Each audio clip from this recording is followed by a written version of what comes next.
The Profile.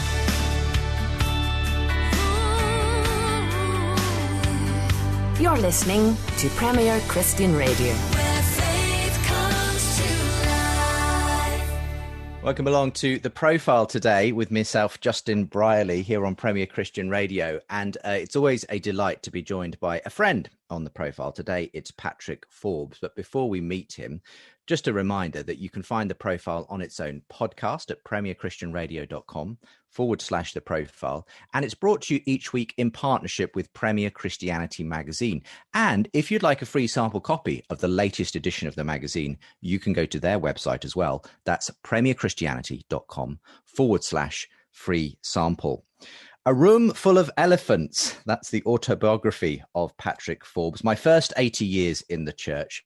Patrick Forbes is a priest, a broadcaster, and a clown. We'll hear all about that. And Patrick has been a much-loved voice for many years for listeners on Premier Christian Radio. He's presented some 700 editions of Traveller's Tales and many, many thoughts of the day along the way as well. And we've known each other for probably pretty much all of my broadcasting career, that's for sure. Patrick, welcome along to The Profile. How are you doing? Thank you very much, Justin. I'm fine. It's all the others. This is a real treat for me because I don't always get to interview people that I actually know, at least personally at some level. And gosh, the legend of Patrick Forbes goes back a long way. But in reading the book, I understood who you are, sort of in a fuller way, and it was a real treat. If you found out who I am, could you tell me, please? That would be great help. We'll come to the title of the book in a moment's time. What I've always wanted to do this to you, though, because you've done it to so many other people, which is start with the same question you often have begun Traveller's Tales with, which is tell us about life growing up and when you first bumped into God. Well, almost the nearest thing, I guess, was my great uncle John. He was a vicar in Herefordshire, and a little tiny village called Much Dewchurch. And I think because I was born just before the war, the Second World War, my parents probably thought I might be a little bit safer in Herefordshire than in London, and so I spent some months there, I guess, and I was very, very little, probably only between 1 and 2. And he had a great bushy beard, did my great uncle John, and we called him the Boncle Man, which was sort of a corruption of the French L'Oncle Jean. And I probably couldn't say L'Oncle Jean, so Boncle Man did. And he was a bachelor, and he had a slightly scary Welsh housekeeper called Mrs. Taylor. And Mrs. Taylor made for my great uncle John a milk pudding every day for his lunch, which is why I can't look a milk pudding in the face now. But he would allow me to sit on his knee and watch him fill his pipe in his tip of a study. Actually, I think that's probably where I learned how to make a tip out of a study, looking around me here. I'm still working on it, trying to clear it up. Anyway, I suppose, I imagine I definitely was baptized there. And I think probably by my grandfather on my mother's side, who I never sort of actually met to talk to. He eventually became Provost of Aberdeen, and he apparently was offered the job of being Bishop of Aberdeen, and his wife said, "If you accept that, I'm leaving you." So for sort of hundreds of years on my mother's side, there's always been a priest or minister in the family, but I suppose I'd have been baptized there, but it wasn't an encounter with God in the way that you're probably asking. After that, I guess I was taken to church in Burford, where we stayed in a friend of my mother's house for the duration of the war. And I was taken to St. John the Baptist in Burford, which is a very fine church. And if I didn't go to church, I wasn't allowed to get a choice of comics after the service. So, of course, I was a very, disciplined attendant, as you can imagine. But I didn't know about how to behave in church. I'm not sure I do now, really. And a voice was heard during one of the vicar's sermons one Sunday. I know where he got that. It was from Lift Up Your Hearts. on the wireless. Oh, So wonderful. there's my first sort of evidence of interest Yes. in religious broadcasting and There you go. church, I guess. That's great, and I'm sure the same goes today. Many pastors and vicars still steal things from the radio that they hear. Yes. Tell us about this book then, A Room Full of Elephants. It's your autobiography, really, and I mean, how do you compact 80 years plus into so many pages? What's and how do you have the recall as well? Did you keep a diary or something? Because No. I'm amazed at the memory that you seem to exhibit in the book. It's very interesting, this, because I've always characterized my memory as being full of things that didn't matter a scrap. Like the gross registered tonnage of the first ship I worked on as a radio officer, 8,617.23 tons. Wow. Or the average thickness of electrical transformer laminations, and all the things that should be there, like a good grasp of theology, how to behave, and common courtesies and so on, there's probably no room for them because it's already full up with nonsense songs and, dull things like that. But as to how I came to write it, I retired sort of ill in the round about 1998, something like that. I had something called, it was discovered subsequently, I had something called hemochromatosis, which is where the body doesn't process iron or metabolize iron, so it builds up in joints and eventually kills you if you're not diagnosed with it.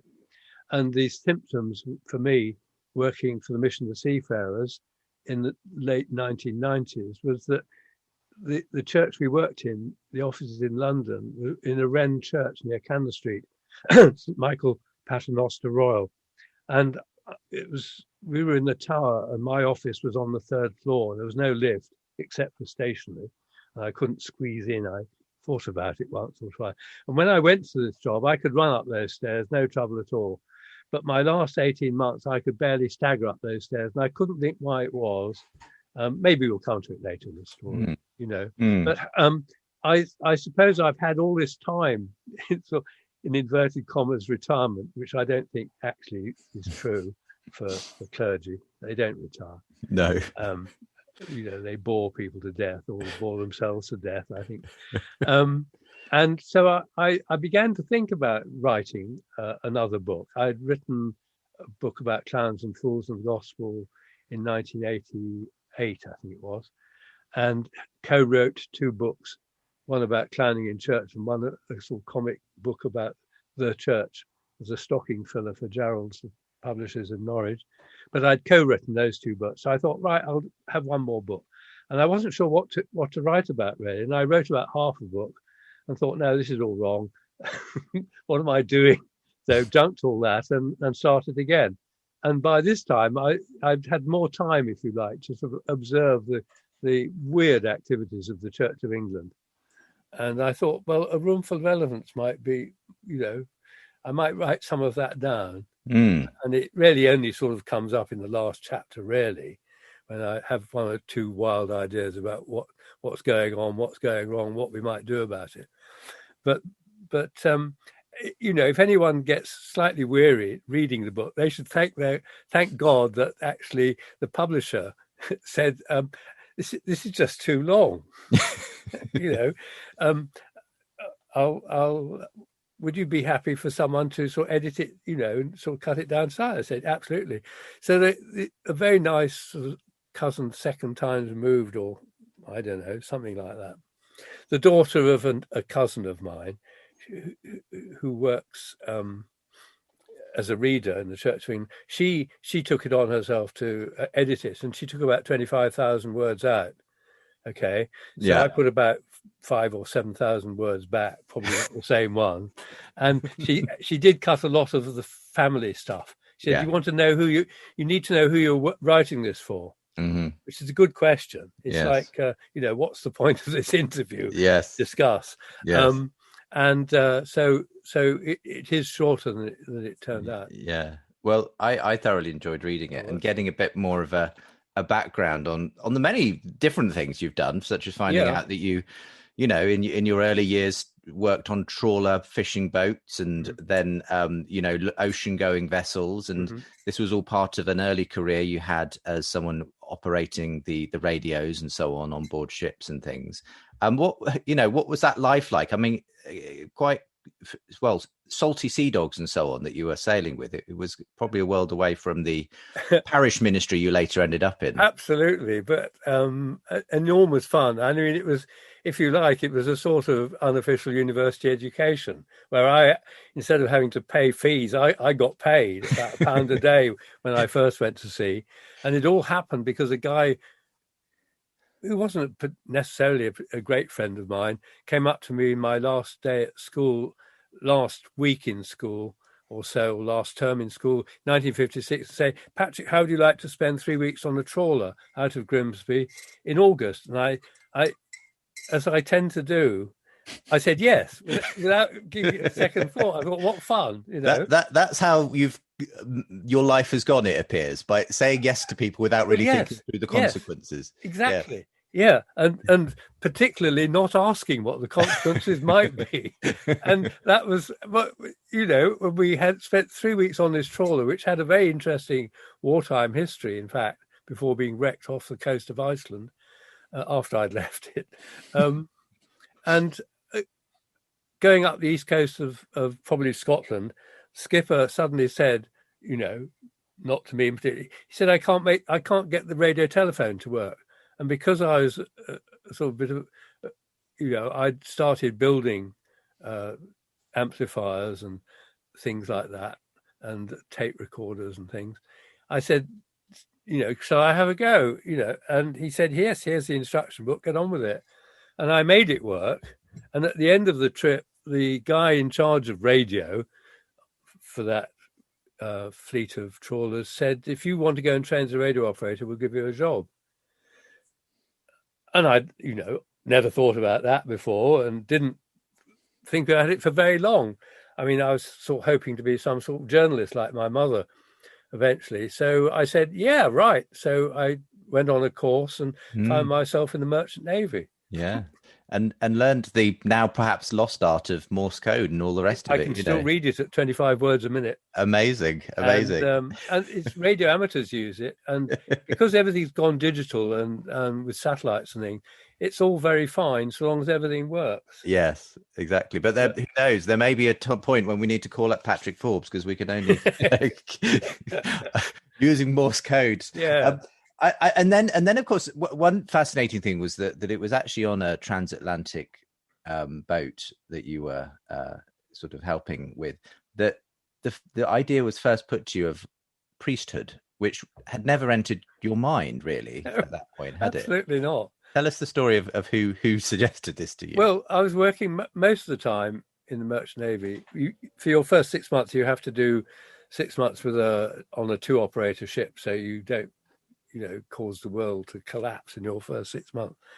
And then I worked on Tate & Lyle's bulk sugar carriers, which was like a bus service, really, going down to, it's idyllic, really, thinking back. I mean, apart from the weather and sometimes the food. We were down in the Caribbean about every 6, 7 or 8 weeks, loading 4,000 or 5,000 tons of sugar and bringing it back to this country. Wow. So I'm responsible for vast swathes of tooth decay in the population. And occasionally we took out guests of the company. There was, the odd cabin spare. And we took a USPG missionary called Robert Nind, N-I-N-D. And we took him out to a parish in Jamaica. And on subsequent trips, I had a word with the chief steward to see if we could make up some food parcels for him of typically English foods like Cooper's Oxford marmalade or Kellogg's cornflakes, which would have been available in Jamaica, but you'd have had to pay an awful price for them because they'd have been exported all the way from this country. And before I finished with Tate & Lyle's ships and before I came ashore, I one day got an airmail from him, and in the course of which he said, course of lots of other stuff, he said, I look forward to one day to seeing your name amongst those to be ordained in the Church of England. I mean, this was as weird as someone coming up to me and saying, "How do you like to spend 3 weeks on a trawler?" And you know now how things happen. Yes. And I'd never thought about this in my life, you know. Wow. And there you go. Anyway, I came ashore to do a first class license, and stayed with some fellow students in Wandsworth, and studied at Norwood Technical College in South London. One day, one of my fellow students, who was madly in love with a young maiden, said to me, "How would you like to make up a foursome? My girlfriend is staying with somebody called Annette, and it'd be great to go on the student union dance down at Lambeth Town Hall in Brixton." So of course I said yes, you know, and I hid my 15 quid Austin 7 round the corner from her house, because I'd crashed it about 6 weeks earlier on a 1 in 6 hill. It still had grass growing out of the roof. And I thought, if her father sees this, he's not going to let his daughter out in this any more than I would. Anyway, he said, "You must be back at 11 o'clock, you know, on the dot." And so off we went to the dance, which was awful. and one of the other guys said, "I tell you what, we know a very nice place for coffee." So we left the dance, and this nice place for coffee, it was in Richmond, which is, you know, from Austin 7, a day's journey right across South London. And we just got into this nice coffee bar by the river, and time for one coffee, and it was time to go all the way back to South London, to up and Norwood, to safely deliver my girlfriend, or Annette, my partner for the evening. And going across Wandsworth Common, the engine sort of died and the lights went out. And I got out and rummaged around under the bonnet and made it all work. And we got there 3 minutes after 11 o'clock. And that was the beginning of all kinds of things. And I, you know, clearly Annette was the girl for me. And we sort of got together, and while I was still studying, went to church at her local church in Norwood, and people started saying to me, "You know, you ought to get yourself ordained." I thought, "Oh God, here we go again. You know, what is going on here?" Anyway, I went back to sea, and it was clear we were going to get engaged and get married, but it was also clear that Annette wasn't going to get married to a sailor. And I understand that. I'm surprised any marriages survive people being away at sea for long periods of time. And so that was that. That was how it all began. And Annette's, you know, oh gosh, how many years have you been married now, Patrick? Hang on, what's 59 years this Wednesday? There you go. Gosh, well, that'll be lovely to celebrate. The Queen's got to stay alive until next year, so she can send me a card on our 60th. Absolutely. And in a way, though, the sailing has stayed with you. You've loved to go sailing on smaller boats in the intervening years. That you tell a few stories of scrapes you've had in the book with various boats of various kinds. And maybe we'll you know, if we've got time, we'll get to some of that later on. But you were evidently very technically minded. You sort of were good with transistors and, you know, bits of kit. Actually, I don't like transistors. Oh, I like comforting valves with which glow, and then you know they're going to be all right. Transistors just lie there, all inert, and dare you to imagine what's wrong with them. Anyway, you were quite technically gifted, and in a sense you understood the mechanics of these things. In fact, one of your early jobs after meeting Annette and was sort of in a sort of recording studio, wasn't it? And doing bits and pieces. I had a wonderful job, which I mean, I had two jobs when I came ashore. One was with a telephone answering machine company, and I couldn't understand why I'd applied for a job sent from the Labour Exchange, a job as a bench fitter at £8, 10 shillings, or £8.50 a week, £8, 10 shillings it would have been then. And the guy kept asking me weird questions, Mr. Matthews. He said, "Do you like meeting people? Do you like travelling? What's all this to do with being a bench fitter?" So I walked out of that with a £15, 10 shillings a week job as a installation and service engineer. Of course, there was a catch. I was only the second such person for the whole of the United Kingdom. Oh, gosh. And in 14 months, I drove 34,000 miles. And that was just the driving. It wasn't dealing with enraged customers whose machine had fallen in love with another machine and stopped, kept the lines busy. But then I got this lovely job in a recording studio. Yes, and there's a great story about you recording the sound effects for some newfangled device that would play the Mellotron. Yes, sound effects. God, yes, which was I'm glad we never had to by more modern technology in terms of synthesizers and things. But at the time, this was cutting edge. And yes, you tell us the story of when you had to sort of rescue a production of "Oh, What a Lovely War." Yes, well, "Oh, What a Lovely War" was a fantastic show.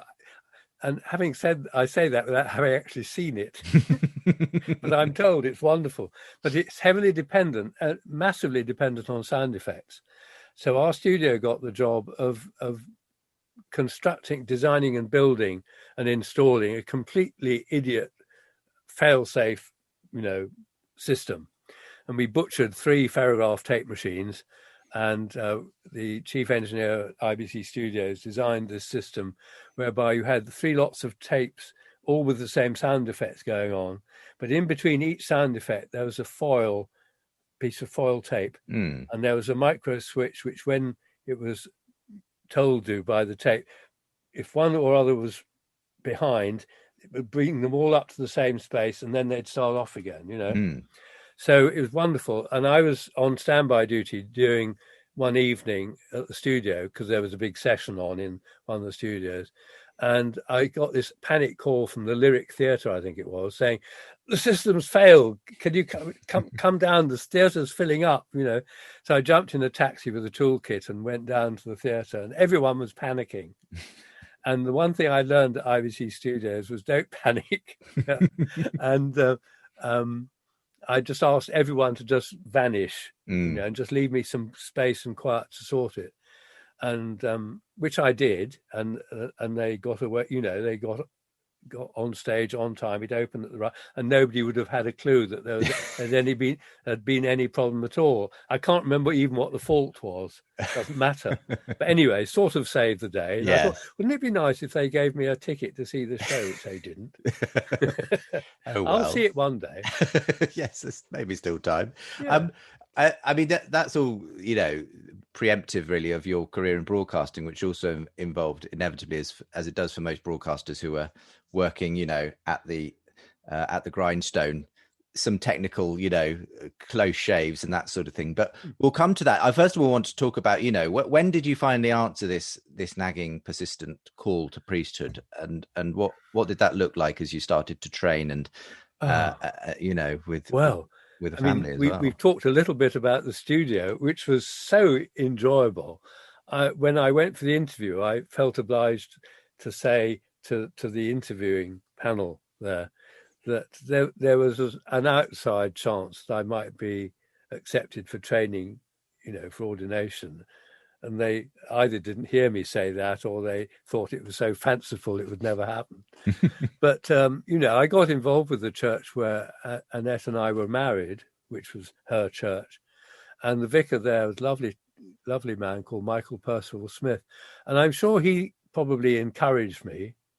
And I thought, well, I'll fill up all the paperwork and send it up to Church House. And I had to list my academic qualifications, which were very few. I mean, I'd done only 6 O levels. I'd got fed up with school and left before A levels, and had gone to sea. And anyway, I put in what I'd done and so on. I wish I'd kept it. I got a funny letter from them saying, "Dear Mr. Forbes, try as we might, we've been unable to assess your technical qualifications in academic terms." So I thought, well, yes, fine. And so what? Anyway, I went off to a selection.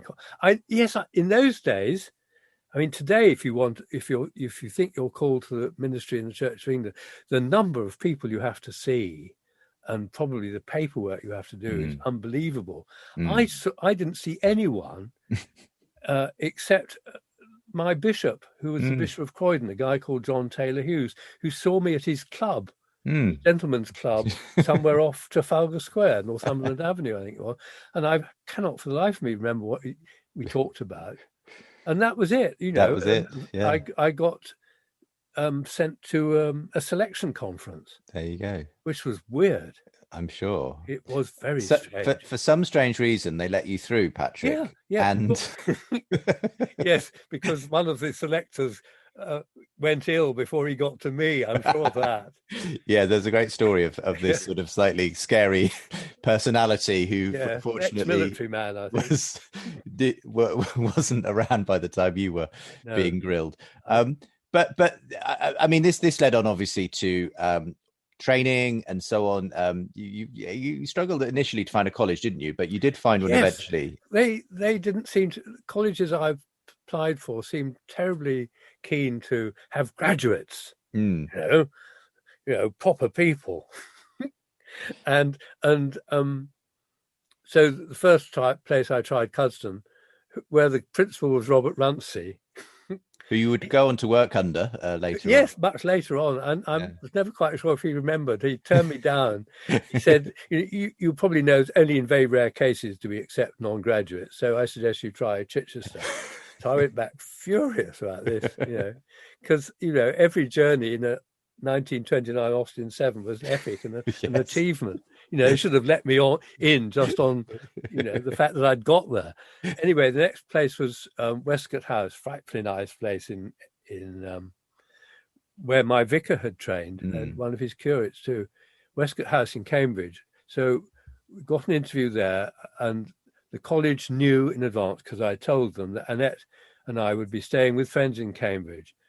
And while I was allowed in for interview to see round the place, Annette was never asked. And the strange man in charge, a guy called Peter Walker, who went on to become a bishop, many of them do, he said, you probably know that supposing we were to offer you a place, you'd have to live apart from your wife for your first year.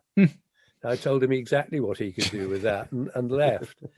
But finally, we found a place that welcomed the marriage state and made provision for it at Lincoln, with Alan Webster, who became Dean of St. Paul's and Dean of Norwich. Absolutely splendid person. Yeah. Do you think things have changed significantly since those days in the Church of England? Is it? I mean, is there still an emphasis on you have to have a specific type of education and that sort of thing, or do you think it's a bit easier for people? I don't know. I mean, the joke was on the Church of England in so many ways, because at the end of my 2 years at Lincoln, I had done all the examinations, 13 examination papers, and wrote to my bishop as courtesy required that I should, to ask him permission to leave and to go to parish. He wrote back and said, "No, you're a non-graduate. You must stay there for another year." So I wrote back and said, "Actually, there isn't a 3-year course here. Do you really want me to sit through all that awful stuff again?" So he compromised and said, "All right, well, you can go in 3 months and be ordained at Advent. You just use your 3 months to do some reading," which was lovely. I don't suppose I read any theology for those 3 months. I caught up on sort of real literature. The normal world, yes. Yeah. Well, you asked about how different it might be now. I don't really know. I do think there's been a terrible shift in the sense that now, in those days, you had to go and do 2 jobs as a curate somewhere. Now you just do 1. Right. And I think that's a huge error of judgment, because the shock of going from theological college or even a theological course to into a parish. Yes. I would judge that you still need quite a long time. I was about 8 years probably. Yeah. And idiot curate. We'll talk about being dropped in the deep end of parish ministry in the next section of the programme. You're listening to, I was about to say Traveller's Tales, but that would not be true, because it is in a way. It's a very similar sort of feel today on the show. It's the profile, but it's with Patrick Forbes, who has, of course, on Premier Christian Radio, presented Traveller's Tales for many years, some 700 episodes of that. And we'll talk about your broadcasting career in the next section of the show, Patrick. But we're talking about My First 80 Years in the Church is the subtitle of Patrick's new book, A Room Full of Elephants. It's the story of his life, his ministry, and indeed some of the unusual things that he's done, including clowning, which I want to get to as well, Patrick, in the course of today's show. So do join us again on the other half of a quick break. We'll be back very shortly. Holier than thou. Radical. Delusional. Ignorant. Perfect. It's time to challenge stereotypes about Christians, and Premier Christianity is leading the way. Transform your perceptions, broaden your horizons, open your mind to wide-ranging views. Read interviews with politicians, theologians, and TV presenters. Discover the breadth of the Christian spectrum. Be provoked, react, inspired, and informed. Get the print magazine and full online access for just £4.95 a month. Subscribe today at premierchristianity.com. Premier Christianity Magazine. The bigger picture. The Profile.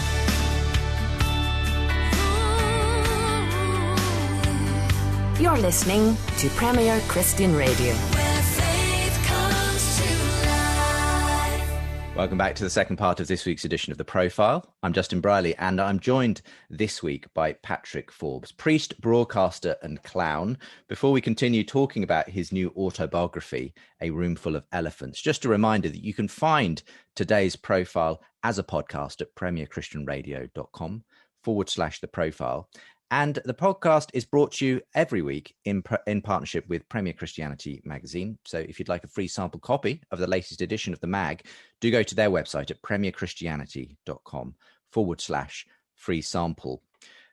Patrick Forbes, we were just coming to the point where you had been ordained, and we're going to have to skip some elements of this for the sake of time. But a pretty significant place that you ministered was Thamesmead.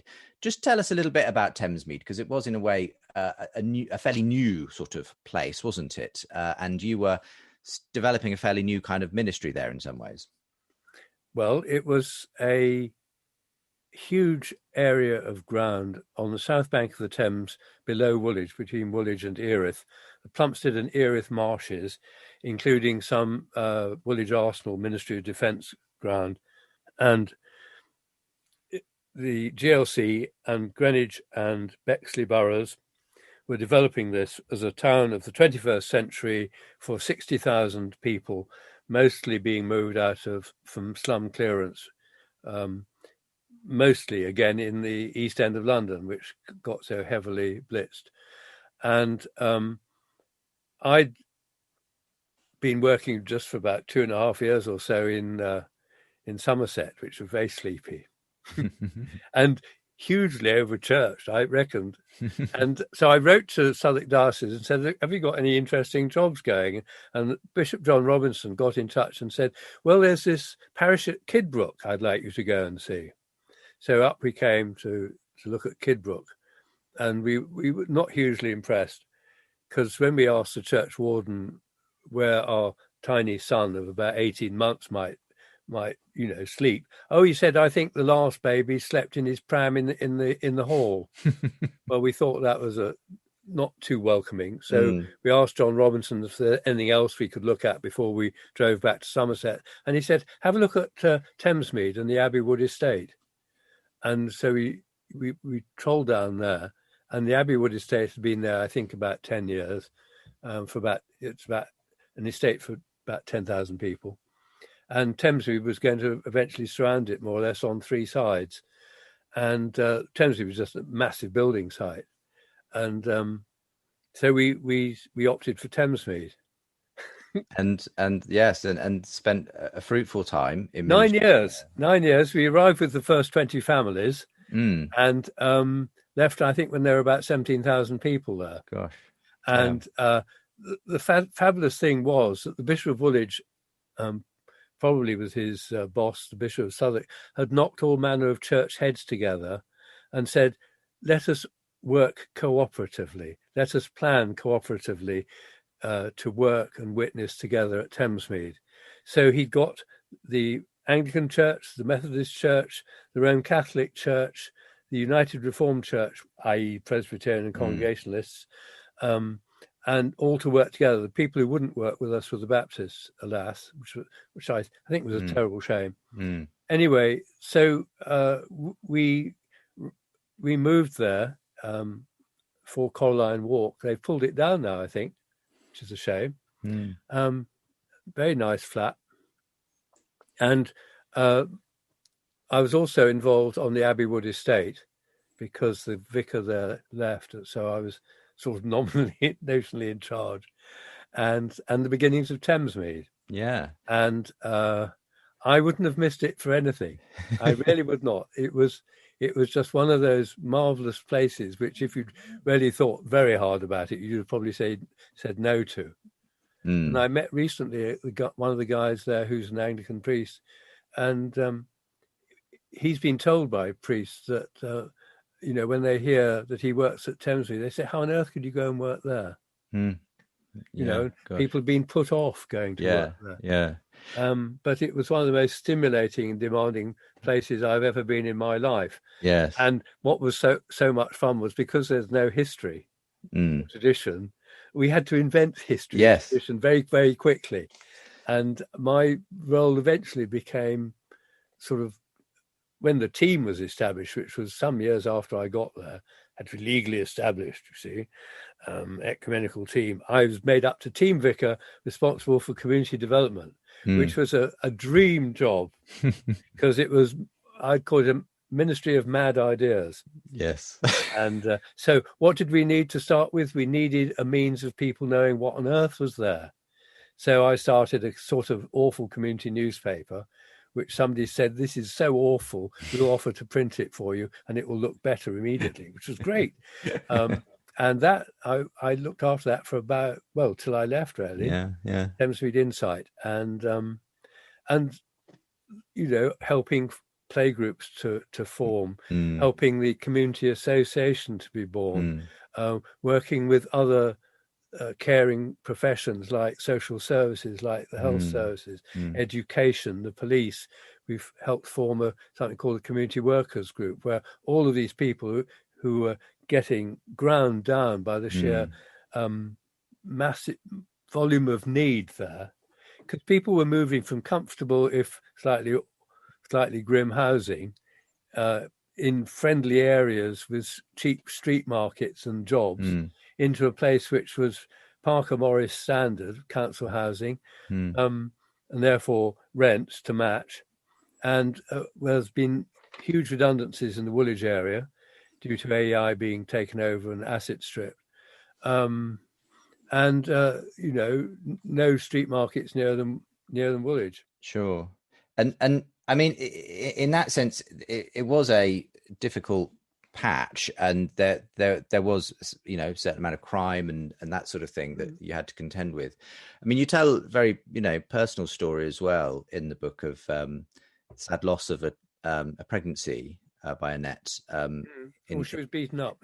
Yeah. And that was, I suppose, the sort of reality of the area, that sort of thing could happen. Well, we lived happily at Thamesmead for 2 or 3 years, but because we were so on the job, it was just almost 24/7. The work, there was always something. And so for a little while we moved off the site. We got permission to use our housing allowance, the same sum that was paying for our rent in a GLC flat. We got same housing allowance in diocese and permission to live off site. Given that my job wasn't so much, in inverted commas, parish and pastoral, it was a sector ministry, if you like. And I mean, I still did exactly the same amount of hours at Thamesmead and just had a longer day. And one night I was in a meeting at Thamesmead, Annette was at home in Plumstead, a little 2 up, 2 down house, and she went out to get the washing in, and there was somebody in the garden who chased her indoors, beat her up, broke her nose, and caused her to miscarry. And I think he was a mad person. It wasn't any. I don't think it was a rapist or a burglar. I think he was just a mad person. Yeah, and they don't think they ever found him. I mean, obviously you had a child at this point, but was to be in the end your only child. Yeah. Must have been difficult to take, but also something you finally accepted. I mean, were you able to see sort of some sense in what was obviously a tragic story at the time? Not an enormous amount of sense. It actually, we had a rough experience with the police over it. You know, I mean, Annette was taken into hospital where I think, and where they sorted out her nose and maybe the miscarriage as well. But when she was back, home again, a senior policeman arrived, you know, to interview us. Not so much sympathy we felt as you know, we're very puzzled, you know, and whoever it was, the senior of the two said, well, I can't understand it. He said, you know, this is the first time in 18 months that anything like this has happened on our patch. And he seemed more concerned about breaking his faultless record than my wife being beaten up. And I could have, well, never mind what I would have done to him. Anyway, no, we got used to it. I mean, we continued trying to have children right up until about 1980, I think. So they're just nothing but miscarriages, really. But you, in the end, those, you know, you I suppose you have to sort of say, well, we will move on, and and in a way, you threw yourself into not just priesthood, but all kinds of things. I mean, I read the book and I'm sort of left just feeling exhausted by the amount you ended up doing. I tell you, if it's any comfort, it was quite a piece of work writing. I'm sorry though if it's wearied you. Well, it's just you were doing what sounded like about 3 part-time jobs, amounting to actually more like 2 full-time jobs. Because you not only were looking after your parish and so on, but you got into broadcasting as well, and you started doing a communications job for the diocese and all sorts of things. So just talk us a little bit about that sort of period and particularly the broadcasting, because that obviously would come to define the latter years of your life as well. Yeah, well, it's important to say that one of my last mad ideas for Thamesmead, and one of the nicest things and the cleverest things, that really most caring thing that was ever said to me, I think, at Thamesmead was, Patrick, we're going to have to limit you to one idea a year. This was from Jim Thompson, who, you could tell he was going to be a bishop, but he was a lovely man and died only 2 years into his retirement, which really was not fair. But he said, not because they're not good ideas, he said, but because of the consequences. And I know exactly what he meant, because any idiot can sit down and have a good idea, but then what? Well, one of my last good ideas at Thamesmead was the whole of the estate was cabled, because it was quite low-lying land. It was in the shadow of Shooters Hill, and therefore television from Croydon, Crystal Palace couldn't easily reach us. So the whole estate was cabled by rediffusion.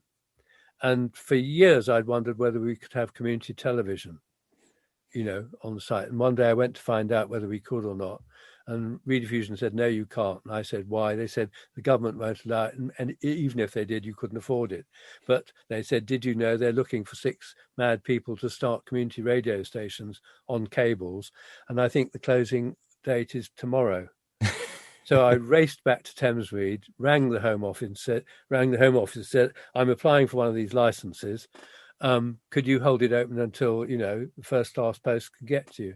And there wasn't time to talk to anyone about it. I just wrote a side of A4, typed it up, sent it off, forgot all about it. And to my horror, 6 months later, got a license and a bill for 1,000 and something quid. And that's how I sort of fell into it. Yeah.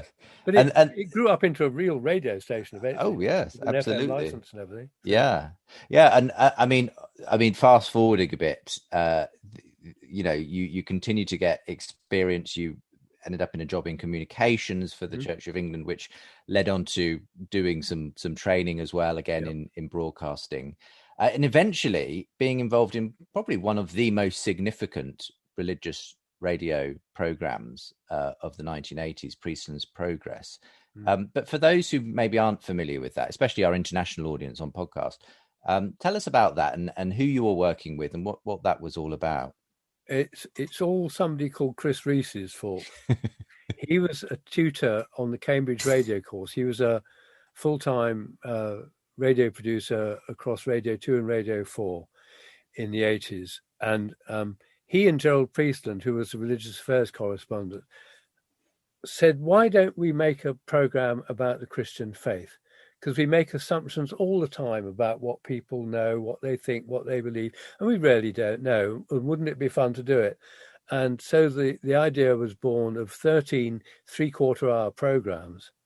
And we decided, or hijacked really, Gerald Priestland into being both the subject and the object of the program, which probably, some thoughtful producers would run a mile from, because we used him as the pilgrim, and he went to we sketched out 13 subject areas which he should, immerse himself in, and he I think they did about 100 or more interviews. They'd be about half an hour long, and these 50 hours of broadcasting were condensed down to 13 three-quarter-hour programs, and they were hugely detailed. Yeah, Gerald Priestland was a journalist to his fingertips. He'd been the BBC's Washington correspondent. He'd worked in Vietnam, covering the Vietnam War. He'd worked in India, I think, as well.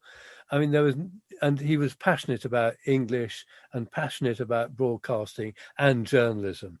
He had a marvelous thing on Saturday mornings, Yours Faithfully. Yes, which was fantastically popular. And so he was in a way, a well-known figure in broadcasting at this point. Yes, a trusted person. Indeed, and this was going to be going out at a decent hour in the radio schedule, and it reached, hundreds of thousands of people, if not millions. It multiplied the Radio 4 audience on a Sunday night by a factor of 4 times. Gosh. And a subsequent person who produced me on Pause for Thought, he became a radio producer because of Priestland's progress. He used to dash home from college, I don't know what he was studying, to listen to the weekday afternoon repeat, and that propelled him into radio, and it propelled at least 10 people into ordination, apparently. Yes, and it's fair to say that it was a pioneering sort of show, because it didn't sort of, it wasn't just yet another stuffy bishop telling you about the history of Christianity. We made very sure that we didn't interview stuffy bishops. That's why, it was very strange. This was another, shall I do it, shall I not? And unusually for me, I said no 3 times to Chris Rees. He kept asking me if I'd be his researcher for the series. And I kept saying no, and it was a very sort of biblical story, really. Yet a third time, he asked me, and yet a third time, I said no. He said, why do you keep saying no? And I said, because I have this wild idea. You're looking for somebody who's organized, who thinks in straight lines, who is tidy, and and all of this. And all. He said, and I'm none of those things, I said. He said, why do you think I keep asking you? It's because you're not any of those things that I want you to come and work. He may have told me that a previous person had a nervous breakdown. I think I found that out after the event. You kept but that anyway, one quiet. this was a dream, because I'm not so good at theology that I haven't got lots and lots of questions to ask, So I asked lots and lots of questions, and we devised this, in terms of, I was very struck by a book about how they teach theology at Harvard. And they had learned from the faculty of law, who used to just teach law and then go from stuffy books and then look at real life. They turned that on its head. Let's look at real life and then see how the law bears on it. And the theology people picked up on this and said, let's not teach it in a stuffy academic way. Let's look at life. Let's see how theology and doctrine and all of that bears down on it. and that was what we were hoping to do. And it had this extraordinary response. I mean, you read through about 17,000 letters. Yeah, response. We got so many letters. We got a shelf full of books, little blue books of an improving nature. I could try to set us straight about Christianity, but Gerald wanted me to screen out for him all the letters that he thought needed a personal and pastoral response from him, which he attended to personally and pastorally.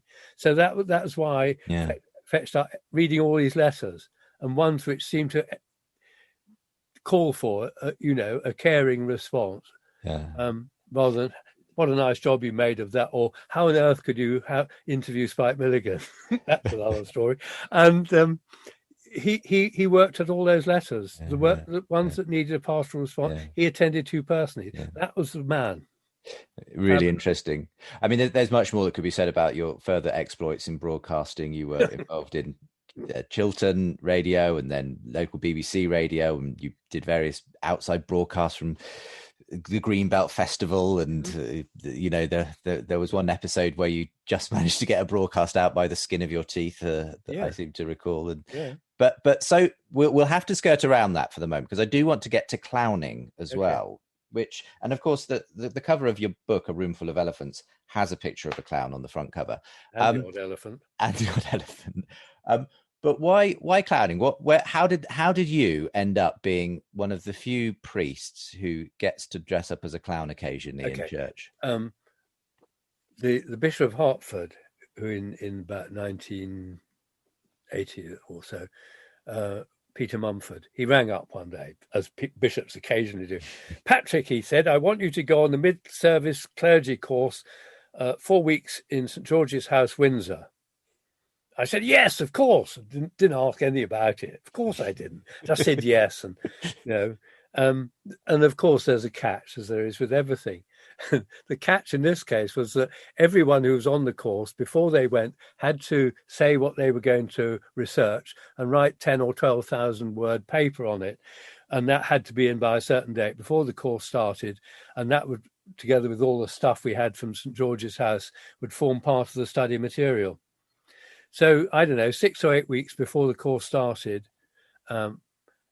we were asked with our partners, wives, whoever, to go and spend a day at St. George's House, meeting the staff, and finding out a bit more about the course and so on. And so I was shown into this study. My tutor was this very tall Methodist called Dr. John Long, huge, imposing book-lined study, see, and sat me down. He said, how's the project going? I said, what project? He said, you were supposed to be doing. Oh, yes, I said. Well, and he said, well, what were you going to study? I said, the church and communications, but I've gone off that. I don't think the church is interested, actually. And there was this terrible silence. And he said, almost in panic mode, he said, well, what about music? Because time was running out. I said, well, I play the 11 or 12 string guitar, but I don't read music, so that's not going to work. And there was this long, deepening silence, into which I suddenly heard myself say, I know, I've always wanted to look at the connection between clowns, fools, and the gospel. He got very excited. I was very surprised because I'd never thought any such thing ever. This was pure gift. That's all I could say. This was God saying, how about doing this, Oh, he said, no one's ever done that before. Tell me how I can help. So luckily, because I can write very fast, I did about 10 or 12,000 words and got it in, just in time. And as a result, I mean, that's how I met Rowley Bain, the real clown priest. I mean, I'm only a sort of half clown priest, really. But he'd just written an essay or preached a sermon at Cuddesdon about clowns and fools. So we got on like a house on fire, and he told me who I should go and see, people who were training clowns, and people who worked in pantomime and so on.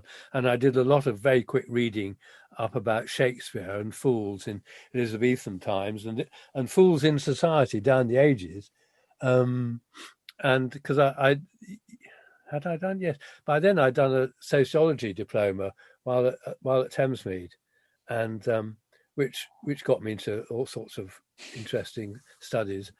And so that had been a huge help. It's all preparatory, obviously. Yeah. And what I mean, obviously there is the verse about, being a fool for Christ in the Bible. This is taking it very, very literally, dressing up as a clown. What are some of the abiding memories, or one abiding memory at least, of you performing and but also, bringing the gospel to people in perhaps ways that they would never have dreamt of it before? We did quite a few visits to prisons, and going a little bit back, as a result of Rowley and I meeting up and my writing this Gospel Fool thing, this was picked up by an extraordinary organization in the States. And they run, or in those days, they may still do, I don't know. They ran every year a clown, mime, puppet, dance and storytelling course, I think a week or a workshop, a week or a fortnight in Washington, D.C. in August. And as a result of my writing this paper, I got asked to go and do 2 lectures at this course. I think about 3 people came, But for this, they paid Annette's flight, my flight, Stephen's flight to the States and back. Wow. And we bolted on another 2 or 3 weeks and, went to see friends and relatives in America. And across America then, there were 3,000 clown ministry groups, 3,000. Okay, so I learned a bit about that. And as a result, we tried to get a group together in this country called the Holy Fools, which we did. It still sort of exists and it still has a website, and there's still clowning done, which is great.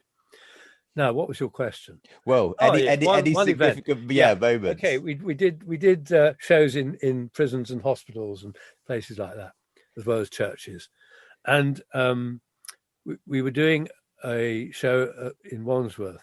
And because I lived sort of 30, 40 miles out of London, I couldn't actually justify the time to go and take part in sketches. I'm hopeless at sketches because I can't remember lines. I'm much happier improvising, which is the ruin of sketches. So I said, just leave me 3 minutes and I'll see what I can do. So I turned up with in my sort of clown gear and let into the prison. And one of our members was a fire eater, still is, I think. And she said, "Oh, can you go and get me a drink of water?" This was during the show, right? Which was happening in the prison chapel. So I walked across the stage, and which you're not supposed to do, and found a glass and a tap in the vestry, because it was happening in the prison chapel. And my eye was caught by a bucket underneath the. Probably because the sink leaked. So I filled the glass of water, put it in the bucket, walked back across the stage. Didn't say anything. And as I walked across, people started laughing. Bear in mind, this is a prison. So when it came to my 3-minute spot, I just fooled around with this bucket. I started with it as a baby sitting on a potty. And I then became a toddler who picks a bucket up and plays soldiers and gets it stuck on his head and so on, 7 ages of buckets, really. And the more I did, and I didn't say anything, the more I did, the more the prisoners laughed. And I was too close to it. And I said afterwards in the pub, when they let us out, I said, what was that all about? And bear in mind, I'd been a prison visitor while at Lincoln. So I knew about slopping out and all. They said, "You fool," which I took as a compliment. You've helped people to laugh at something which is profoundly unfunny and awful. You've helped them to laugh at slopping out and having to have a bucket in your cell overnight and slop it out in the morning. And, this reminds me of the marvellous medieval joke, because most jokes are probably medieval, really, of a guy who's idly playing dice and death arrives in the room, to have a game of dice, as in dicing with death. And the guy who's sitting there with his dice looks up, sees it's death and says, "Oh, Death, I thought you'd be thinner." See? Now, a little giggle. If you can laugh at death, if you can laugh at slopping out, it loses its power over you. Yes. How did the Jews cope with the Nazi, pogroms and the death camps and so on? When they were able to do so, they used humor. They used music as well and storytelling, I've no doubt.